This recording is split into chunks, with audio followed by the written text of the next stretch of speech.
इसीलिए हम लोगों ने हमेशा से प्रयास किया है कि जितनी भी ग्राम कचहरी की प्रॉब्लम्स है, जितनी भी ग्राम कचहरी की दिक्कतें हैं, हम सब लोग मिलकर इसको पूरा करें।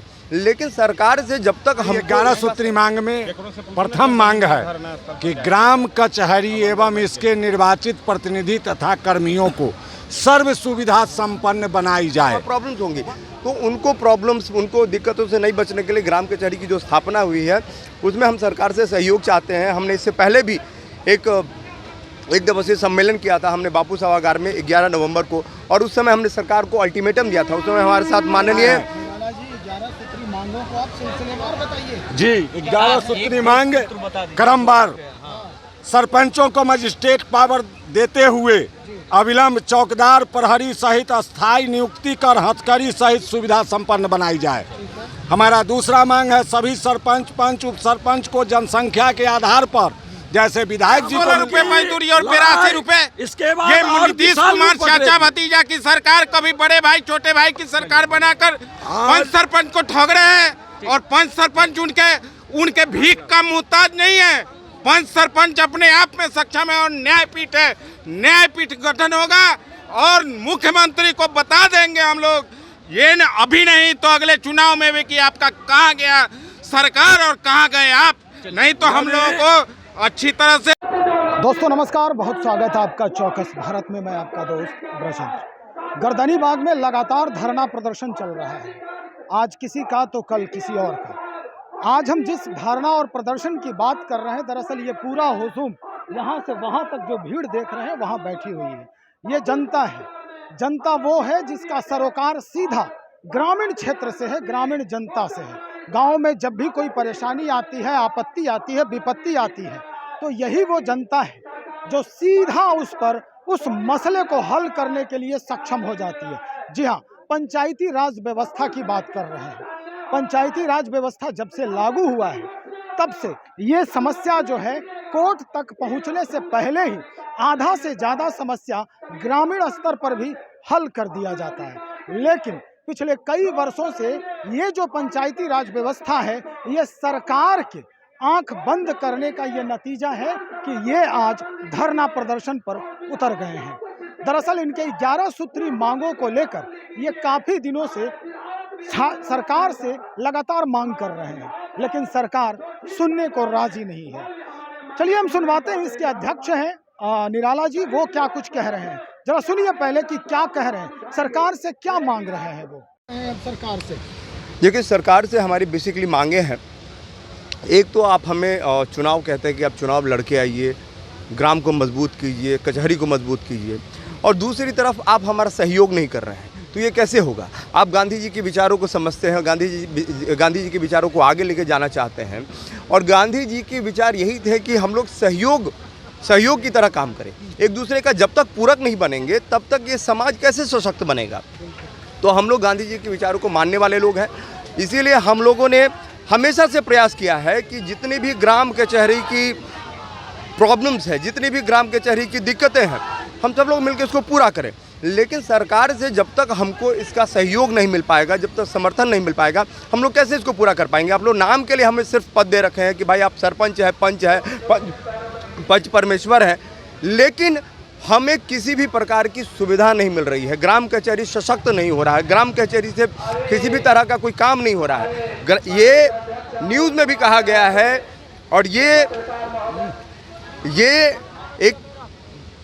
न्यूज़ में भी कहा गया है, और ये जो न्यूज़ है समझिए कि राज्य स्तरीय नहीं, पूरे का देश स्तरीय मतलब राष्ट्र स्तरीय न्यूज़ बना है कि ग्राम कचहरी ने लगभग अपने ग्राम से 80% से ज़्यादा केस को निष्पादित किया है, और इसमें हमने सरकार की ही मदद की है।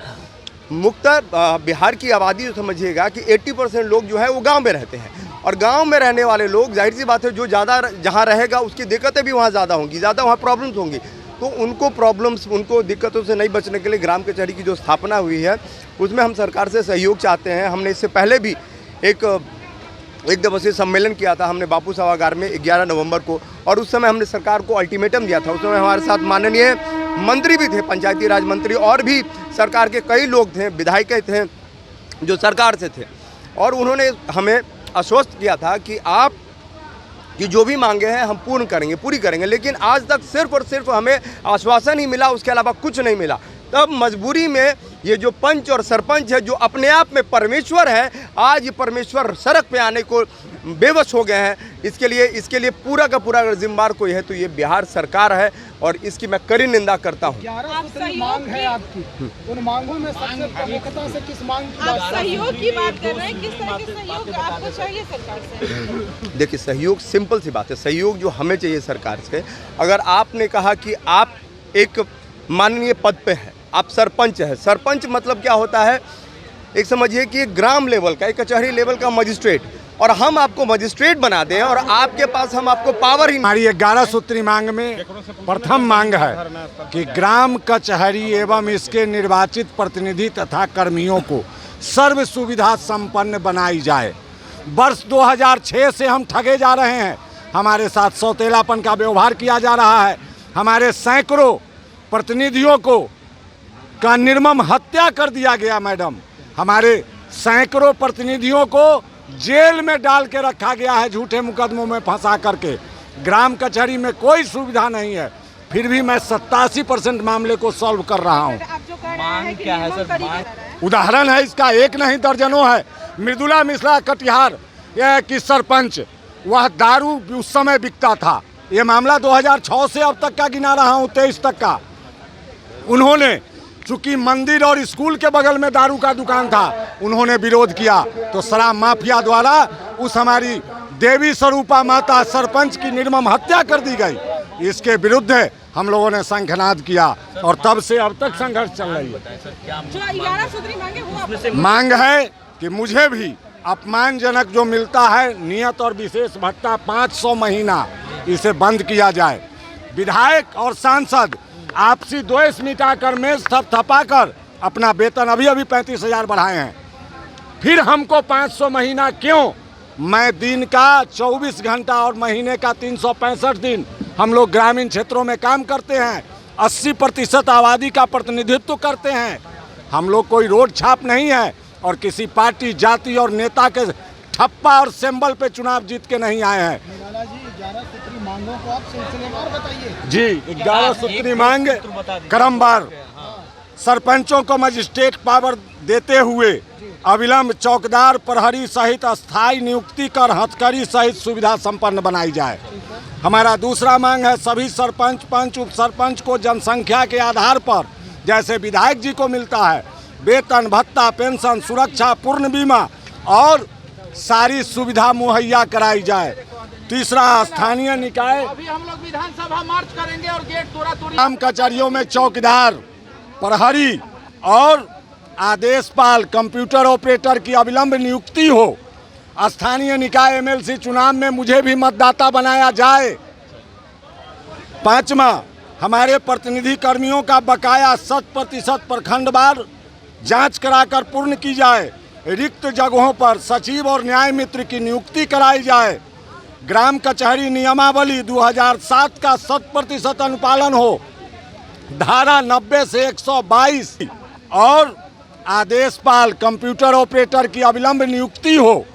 स्थानीय निकाय MLC चुनाव में मुझे भी मतदाता बनाया जाए। पांचवा, हमारे प्रतिनिधि कर्मियों का बकाया 100% प्रखंडवार जांच कराकर पूर्ण की जाए। रिक्त जगहों पर सचिव और न्याय मित्र की नियुक्ति कराई जाए। ग्राम कचहरी नियमावली 2007 का 100% अनुपालन हो।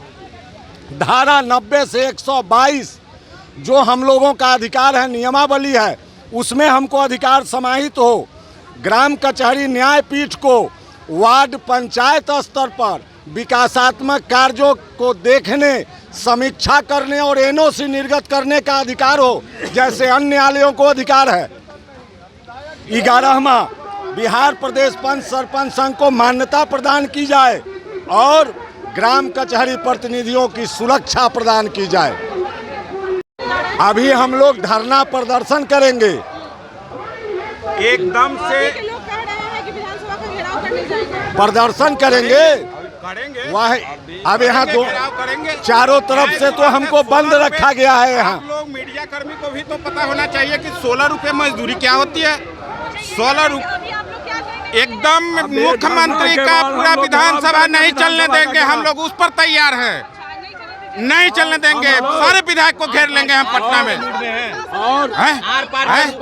एकदम आर पार की लड़ाई के मूड में है। ये क्या होता है 16 रुपए मजदूरी और 82 रुपए। ये नीतीश कुमार चाचा भतीजा की सरकार, कभी बड़े भाई छोटे भाई की सरकार बनाकर पंच सरपंच को ठग रहे हैं। और पंच सरपंच उनके भीख का मुहताज नहीं है। पंच सरपंच अपने आप में सक्षम है और न्यायपीठ है। न्यायपीठ गठन होगा और मुख्यमंत्री को बता देंगे हम लोग, ये न अभी नहीं तो अगले चुनाव में भी कि आपका कहाँ गया सरकार और कहाँ गए आप। नहीं तो हम लोगों को अच्छी तरह से भली भांति हम लोगों को सुविधा दें, जिस तरह से अन्य कोटों में अन्य लोगों के साथ। यदि हम लोगों के पंच सरपंच की मांग को अविलंब पूरा नहीं किया गया, इस विधानसभा सत्र के दौरान हम लोगों की 11 सूत्री मांगों को पूरा नहीं किया गया, तो पूरे बिहार के पंच सरपंच अपने परिवार नहीं, हम लोग के साथ हजारों हजार के तादाद में प्रत्येक पंचायत से निकलेंगे और जिला से लेकर के प्रदेश तक चक्का जाम करेंगे, कलम हड़ताल करेंगे और एक भी विधायक और एमपी को अपने क्षेत्र में प्रवेश करने नहीं देंगे यदि हम लोगों का मांग नहीं पूरा किया गया तो। और हम लोग में वो ताकत है जो हम लोग अपनी ताकत को दिखलाने का कार्य आने वाले भविष्य में माननीय मुख्यमंत्री को भी दिखलाने का कार्य लाखों लाख विधायक कमाता है, फंड उसको निर्गत करते हैं। तो सुना उन्हें क्या कुछ कह रहे हैं। वही 11 सूत्री मांगों को लेकर आज पंचायती राज व्यवस्था के जो हम न्यायाधीश कह सकते हैं, ग्रामीण स्तर पर जो न्यायाधीश हैं, आज धरना पर बैठ गए हैं। इन्हें पंच परमेश्वर भी कहा जाता है। ये पंच परमेश्वर वही हैं जो आपस में अगर गांवी स्तर पर कोई झगड़ा हो, मसला हो या किसी तरह का वाद विवाद हो तो ये वही दबाने का काम करते हैं। ये मसला थाना, पुलिस और कोर्ट कचहरी से बचने में काफ़ी सहायक सिद्ध होता है। लेकिन अगर पंच परमेश्वर की जान माल की सुरक्षा न हो, अगर पंच परमेश्वर को वो सुविधाएं नहीं मिल रही है, प्रशासनिक व्यवस्था से लैस नहीं किया जा रहा है, तो निश्चित तौर पे इनकी जिंदगी अधर में है। इनके साथ साथ उस गांव की भी जिंदगी अधर में है जहां आए दिन आपसी विवाद होते हैं। गोतिया नैया, आपसी नाली गली, इन छोटी छोटी चीज़ों के लिए जो झगड़े मसले होते हैं, ये यही पंच हैं जिसको सुलझाते हैं। सरकार को समझने की ज़रूरत है। अगर ये व्यवस्था लागू हो गई है संवैधानिक रूप में, तो इसे पुरजोर ताकत देने की ज़रूरत है। इस मसले को हल करने की ज़रूरत है। चलिए देखते हैं विधानसभा सत्र में सरकार इस व्यवस्था के लिए, यानी पंचायती राज व्यवस्था के लिए और पंच परमेश्वर के लिए क्या कुछ सोचती है। आप बने रहे हमारे साथ। और भी खबरों को लेकर हम बहुत जल्द हाजिर हो रहे हैं। बहुत शुक्रिया आपका।